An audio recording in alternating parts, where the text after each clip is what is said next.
Welcome to knowledge study point. Knowledge study point থেকে তোমাদের সবাইকে জানাই স্বাগত। দেখো, কিছু মুহূর্তে গুরুত্বপূর্ণ কথা আমি তোমাদের সামনে শেয়ার করছি আজকে। দেখো, আমি যে তোমাদের সামনে ডেইলি 2টো করে ভিডিও আনছি, ঠিক আছে? সকালে একটা 8:30 আর রাতে একটা 8:30। তো আমি কি করে বুঝবো যে তোমাদের কেমন লাগছে, কেমন হচ্ছে আমার ভিডিওটা? তোমরা সেটা আমাকে জানাও, ঠিক আছে?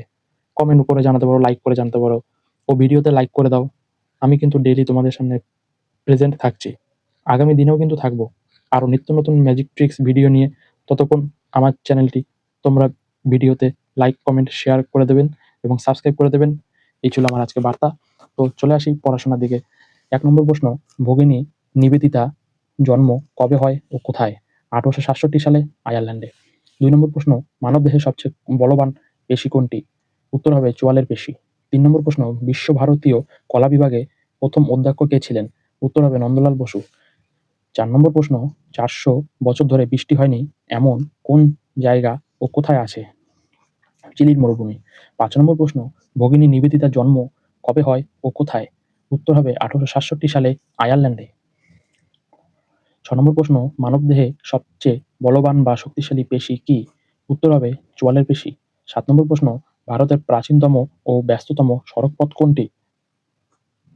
উত্তর হবে grand trunk road, GT road.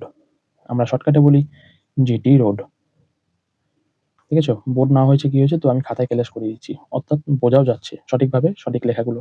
৮ নম্বর প্রশ্ন, কোন কোন ভাষায় সংমিশ্রণে উর্দু ভাষা উৎপত্তি হয়? হিন্দি, তুর্কি, ফার্সি। ৯ নম্বর প্রশ্ন, কোন রাজ্যে মহিলার সংখ্যা পুরুষদের থেকে বেশি? কেরল।